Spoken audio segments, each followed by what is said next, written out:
Bonjour chers élèves, donc aujourd'hui on se lance dans la séquence argumentative de base. La séquence argumentative, c'est le gros morceau de la 4e secondaire.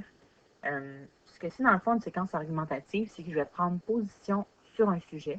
Okay? Par exemple, le sujet le plus quétaine qu'on utilise, c'est le port de l'uniforme à l'école. Okay? Donc je prends position là-dessus, puis je vais la défendre avec des arguments. Dans une séquence argumentative, il faut que je convainque quelqu'un de quelque chose. Il faut que je défende mon opinion, il faut que j'essaie que les autres comprennent pourquoi mon opinion est comme ça, puis j'essaie de les convaincre aussi de me suivre. Donc, la séquence argumentative est faite de 3 phases. Okay?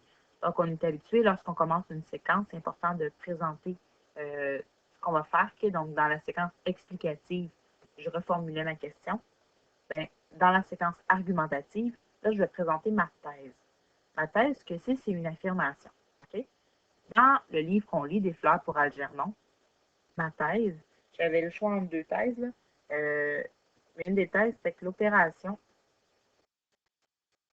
a été bénéfique pour Charlie.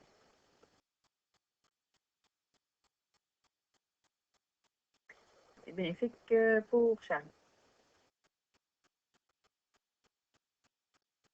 Donc, ça, c'est une affirmation. Puis, je vais devoir utiliser des arguments pour défendre ça. Okay? Pourquoi est-ce que je pense que ça a été bénéfique pour Charlie? Pas tout dire ça. Il faut vraiment que je puisse, argumenter. Puis à la fin, on a une phrase conclusive. Une phrase, conclusive, donc pour essayer de tout ramener ça ensemble. Là, ici, j'ai 2 exemples à vous présenter. Il y en a un qui est sans étayage et l'autre qui est avec étayage. L'étayage, c'est lorsque je prends des preuves pour soutenir mes arguments. Okay? Donc, dans cette première moitié-là, c'est vraiment juste la thèse et l'argument. Donc, ma thèse, à mon avis, le Collège Sainte-Anne devrait abolir l'utilisation des ordinateurs portables en classe. Okay? Donc, ça, c'est ma thèse. D'une part, je crois que les ordinateurs distraient davantage les élèves qu'ils ne les aident. Et d'autre part, qu'ils créent une dépendance bien difficile à défaire par la suite. Donc, première chose, que ça les distrait plus que ça les aide. Deuxième argument, que ça crée une dépendance. Donc, j'ai thèse, argument 1, argument 2. Maintenant, ce que ça donne avec l'étayage. L'étayage, c'est vraiment de la viande que je mets autour de mon os pour essayer de soutenir mon argument puis qu'il n'y ait pas juste l'air de flotter comme ça. Là. Okay? Donc, encore une fois, ici, j'ai ma thèse. Donc, argument 1, argument 2. Donc, je crois que les ordinateurs distraient les élèves.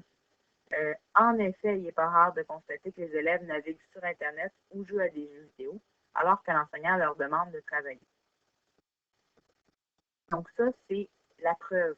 C'est pour soutenir mon argument. Même chose ici. En second lieu, je pense que l'utilisation abusive des ordinateurs crée une dépendance bien difficile à défaire par la suite.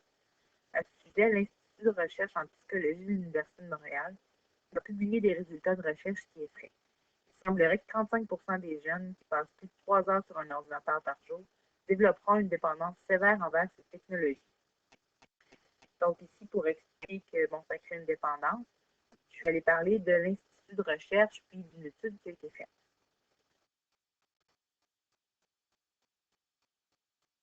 Donc là, maintenant, c'est à vous de travailler un peu. Ce que je vais vous demander, je vous donne 3 sujets, 3 questions. Vous choisissez une de ces 3 questions-là. Puis vous allez me formuler une thèse. Par exemple, si moi, là, je vais vous en prendre un qui n'est pas là-dedans. Là. Par exemple, si je parle du port de l'uniforme dans les écoles, okay? Je crois que le port de l'uniforme dans les écoles est une bonne chose.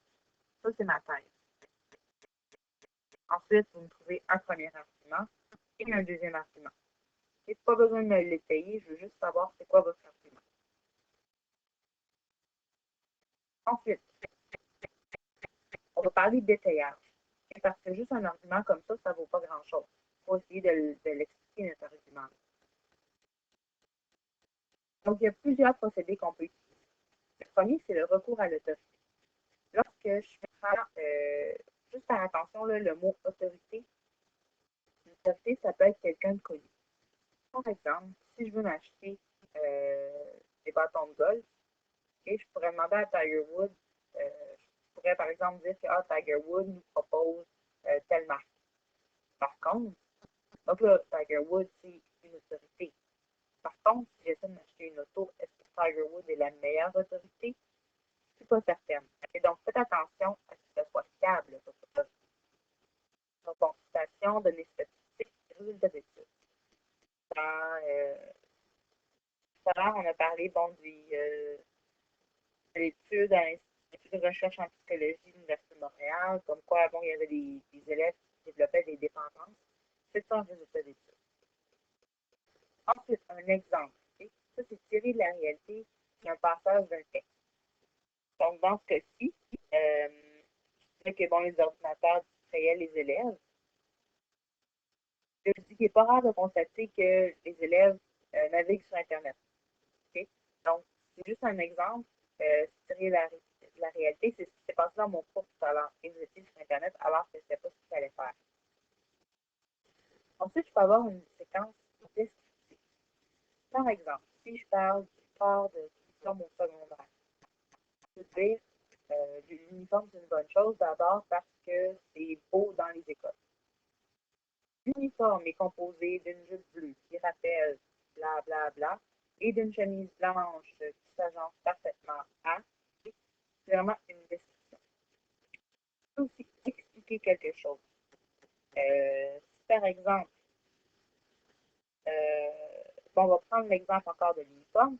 Si je décide de parler d'hypersexualisation, okay? Je vais expliquer ce que c'est l'hypersexualisation. C'est quoi les causes, c'est quoi les conséquences. Donc ça va être une séquence explicative. Je peux aussi y aller avec une séquence narrative. Okay? Donc, raconter bon, une anecdote personnelle, quelque chose qui s'est passé. Je pourrais vous raconter quelque chose qui m'est arrivé au secondaire lorsque nous, on avait des portables en classe, puis c'est quelque chose qui a mal tourné. Et ça serait ma séquence narrative. Puis je peux utiliser aussi finalement une définition. Okay? Donc, si ma question n'est pas très claire, là, par exemple, dans les exemples que vous aviez tout à l'heure, on parlait de la semaine de relâche. Donc, bon, à mon avis, les semaines de congé, comme la semaine de relâche, devraient être abolies au profit de courts congés plus fréquents pendant toute l'année. Je pourrais dire, la relâche est importante parce que se relâcher, ça veut dire, je vais utiliser une définition comme ça. Donc là, encore une fois, c'est à vous de jouer quelques petits exercices. Donc, vous allez prendre les arguments de l'exercice précédent. Vous allez essayer de me l'étayer en utilisant un exemple et une anecdote. Une fois que tout ça c'est fait, moi, ce que je vous suggère de faire, c'est prenez votre verso de feuille, utilisez les deux autres questions et pratiquez-vous. C'est vraiment en pratiquant que vous allez devenir meilleur. Donc, voilà, c'est pas mal tout ce que je vais vous dire sur la séquence argumentative.